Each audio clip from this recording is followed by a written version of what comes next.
estruturado ali. E esse aqui seria o modelo do roteiro em NCL. Ixi, mas, só um momentinho que eu queria mostrar para vocês. Algumas questões que eu acho importante destacar é que convergência de mídias não significa convergência de produção. Então, tem situações que um vídeo captado por um celular com baixa definição não vai dar para a gente botar na televisão, né? Tem situações que, dependendo da linguagem do teu conteúdo, você pode usar aquele vídeo, dependendo do objetivo do programa, qualquer registro audiovisual vai valer, né? Mas não, as pessoas tendem a achar que você faz uma captação para a televisão e pode distribuir aquele mesmo conteúdo em todas as mídias. Não é isso. A televisão é diferente da internet, que é diferente do celular. Você tem que pensar o seu produto rodando em cada uma daquelas interfaces. Você tem que pensar a sua interface interativa sendo manipulada pela audiência em cada uma daquelas interfaces, né? Então não basta pegar um conteúdo e transferir para o outro. Isso pode ser conteúdo multiplataforma, mas não é conteúdo transmídia que é o que trata aqui. Uma questão que eu gosto de salientar também é que essas mudanças mais recentes provocadas no meio de comunicação demandam uma organização da produção sob o ponto de vista dos conteúdos e não mais sob o ponto de vista das mídias. E isso a gente observa atualmente uma certa dificuldade ainda dos meios de comunicação de se adaptarem a essa realidade, porque eles estão estruturados ainda em TV, rádio e web, né? E na verdade o paradigma muda. Nós temos que pensar do ponto de vista do conteúdo e como é que esse conteúdo vai se comportar em cada plataforma. Eu não penso mais na plataforma e aí eu vou correr atrás do conteúdo, né? E esse é um desafio que as emissoras estão vivendo, quer dizer, como organizar suas equipes que estavam estruturadas em plataformas estanques para trabalharem colaborativamente, produzindo conteúdo que vai ser distribuído de formas diferentes nas diversas plataformas, né? E por fim, vale destacar que essa produção multiplataforma, ela potencializa o alcance do conteúdo, porque a tua audiência pode acessar por meio de diferentes suportes e te permite também segmentar a interação desse conteúdo de acordo com a tua audiência. Então, por exemplo, se eu tenho um conteúdo educativo, mas o meu público-alvo não tem TV digital, mas ele tem acesso à banda larga, pelo celular ou em casa, eu posso, então, apresentar para ele aplicativos para o celular ou para a internet de acordo com o perfil daquele público. Eu posso, por exemplo, se os estudantes, a garotada do ensino médio adora o celular, então eu vou trabalhar um aplicativo pequeno, uma coisa pontual para o celular para ele, para despertar e motivar essa audiência para interagir com o meu conteúdo, seja na internet, se ele não tiver TV digital, porque agora o IPTV-BR também já nos permite interagir com o conteúdo pela internet. Bom, não sei se eu atendi aqui algumas dúvidas de vocês, mas estou à disposição para esclarecer, responder qualquer pergunta. Muito obrigada.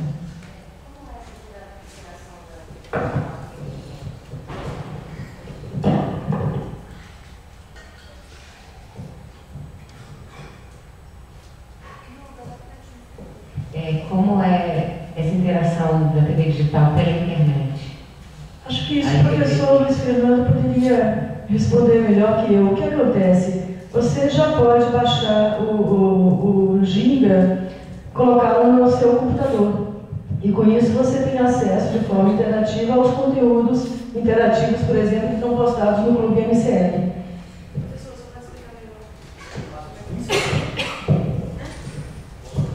Isso, posso fazer um anúncio aqui, ó, inédito, que vai sair agora, deve estar o Ginga for Windows, Ginga for Mac, e ou seja, vocês vão poder botar o Ginga no Windows, igual você tem o Windows Media Player, né? Por exemplo, o QuickTime, você vai ter o Ginga, você clicar, você baixa qualquer conteúdo que tiver em NCL e zip. Isso é uma coisa. A outra coisa é que está saindo também um plugin de Ginga para Chrome e para Firefox. Ou seja, se você abrir um browser qualquer e tiver um objeto em série, ele toca. Isso vai estar tudo no softwarepublico.gov.br com código aberto e gratuito. Só baixar. www.softwarepublico.gov.br. Tá breve. Isso é interessante porque amplia o alcance dos conteúdos interativos enormemente, né? Se a gente estima que hoje... Isso resolve, inclusive, uma pergunta que fizeram, que perguntaram para você, como é que os conteúdos, né, podem ser transferidos, você não tem acesso, por exemplo, às TVs privadas, se você colocar na internet vai poder baixar na TV.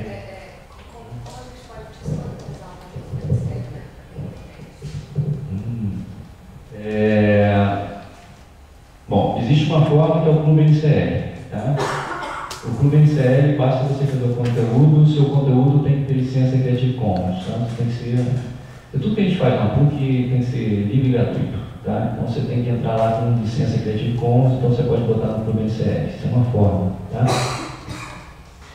E hoje isso, agora existem as lojas, né, das Smart TVs que aceitam o NCL, mas aí você tem que negociar, aí é uma complicação, igualzinho quando você entra numa loja Apple, por exemplo, né? Hoje fácil gratuito é o Clube NCL, tá? E aí eu já aproveitando aqui também para chamar a Cristiana, né, e o Watson já sabe, que, não sei se você também já falou para eles, que é o do concurso do ITUB, já? Só precisamos. Vai ter um concurso, né, que é um desafio do ITU. O ITU é o órgão de padronização de telecomunicações, TV digital, entre outras, né? E vai ter agora o concurso de aplicações NCL em Lua, que vai ser acho que em outubro, né? Não, tem que... finaliza as inscrições em setembro e o concurso é em outubro. E com um prêmio de 3 mil euros, não é isso? Um prêmio de 3 mil euros, um bom prêmio, né? Para você desenvolver uma aplicação NCL e ganhar. A aplicação que ela mostrou daquela menina lá, do trapézio, se tivesse codado na época, ela teria ganho. Né? Ela mandou um arquivo zip que não abriu. Deu um azar. Eu liguei para ela de lá, manda outro, que eu já tinha visto. Porque aquela aplicação é muito legal. A aplicação trapézio ali é uma das aplicações narrativas e ela é muito singela, né? Que teria ganho, tranquilamente. Então todos vocês estão convidados aí para poder desenvolver. Vocês têm até outubro para desenvolver essas aplicações. E Xana, você pode fazer uma narrativa interativa também, né?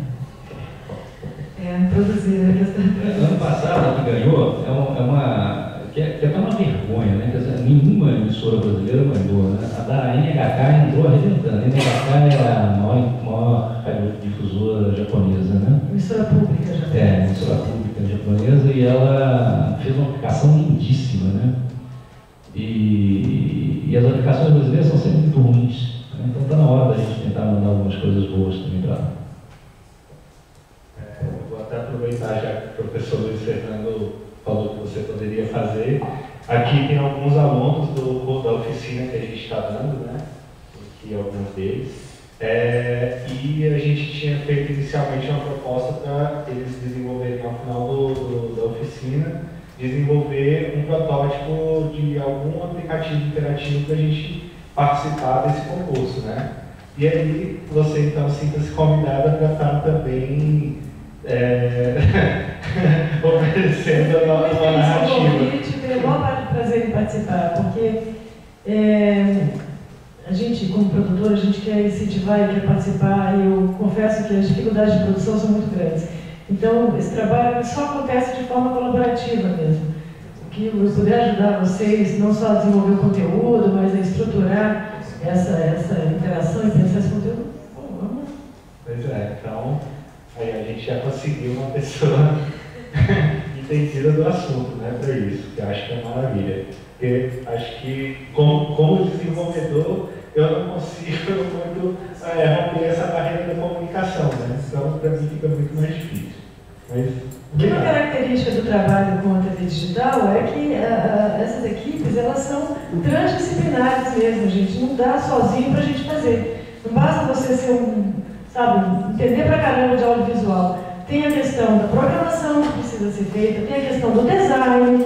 Então, sabe, é uma série de competências que precisam estar envolvidas. O trabalho é mesmo colaborativo. A minha sugestão é que vocês falem com a Adriana Gomes, né, e envolvam o pessoal que está fazendo a oficina de produção de conteúdo, para poder já produzir os conteúdos pensando nisso. Né? E aí aproveita, Cristiana, para já bolar os roteiros e fazer as coisas e faça uma coisa que seria legal realmente envolver a outra oficina.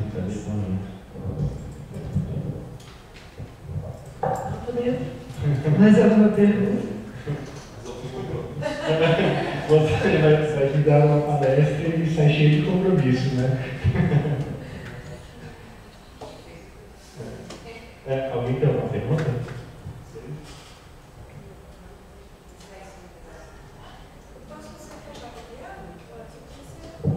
Pode ser também. Quem quiser enviar um e-mail, conversar mais alguma coisa, meus contatos estão aí.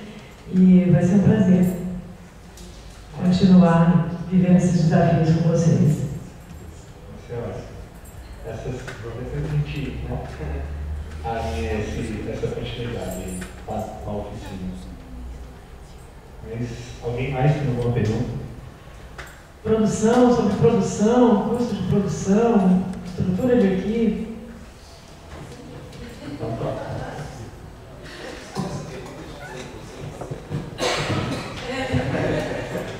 Como é a estrutura de equipe para uma produção de plataforma? Olha, tem uma pesquisa que eu fiz, como esses projetos, todos eles aconteceram de forma experimental, são protótipos, né? Essa equipe é sempre transdisciplinar. De fato, você tem que ter pessoas que pensem essa trama, esse enredo, desenvolve esse roteiro.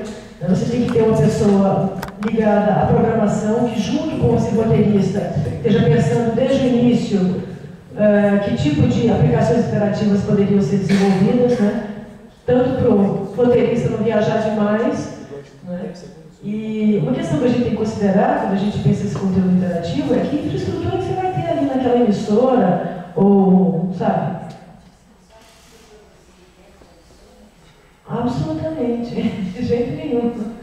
Olha, os desafios estão lançados, gente. A gente é que tem que desenvolver os conteúdos e tentar emplacá-los. Por exemplo, a TV Escola lançou um edital agora para a produção de conteúdos interativos, multiplataforma, né? A TV Cultura está lançando amanhã uma série de editais também, propondo conteúdos transmídia. Então, os desafios estão aí, cabe a gente apresentar as soluções, né? E essas propostas diferenciadas. A TV Cultura tem trabalhado conteúdos interativos já há algum tempo, com alguns projetos piloto. Mas você não precisa estar necessariamente numa emissora, mas quando a gente está falando de TV digital, eu estou dizendo que aquela interação vai estar passando dentro de um carrossel de dados. Quer dizer, tem alguém ali operando aquela rede, operando aquele sistema de transmissão. Né?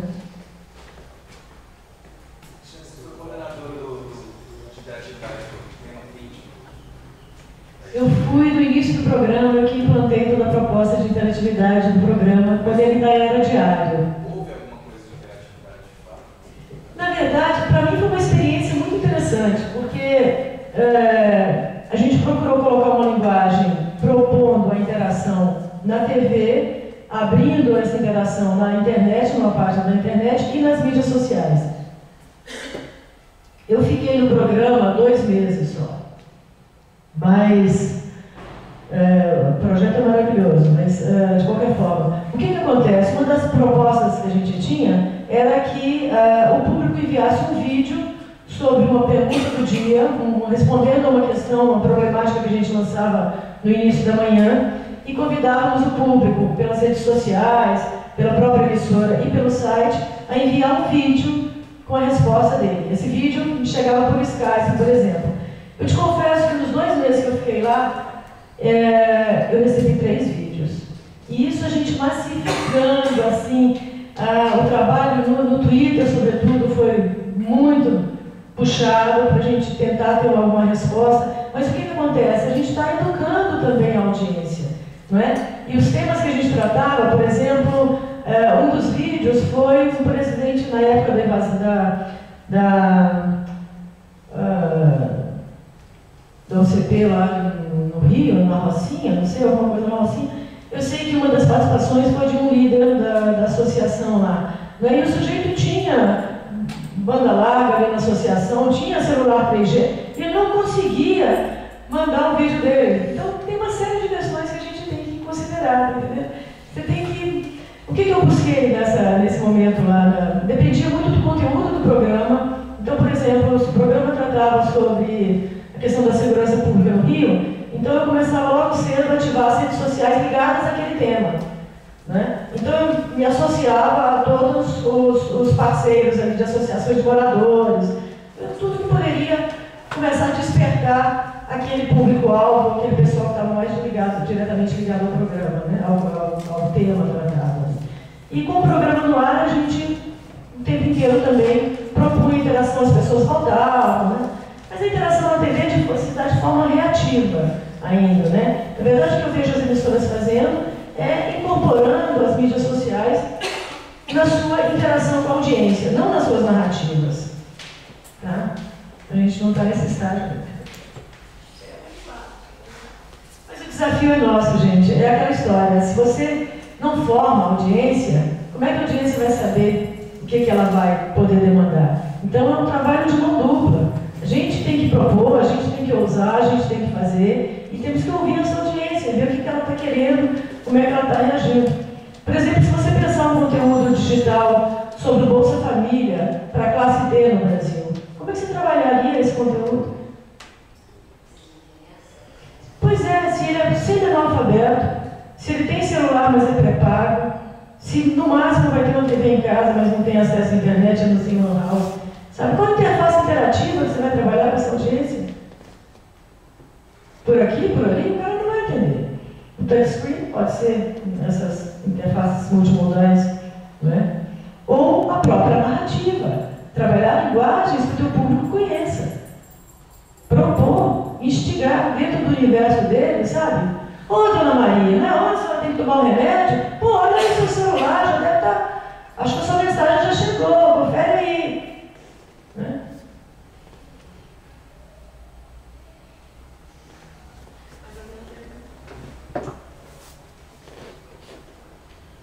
Pessoal, agradeço muitíssimo, viu? Foi um grande prazer vir aqui, conhecer vocês, estou à disposição.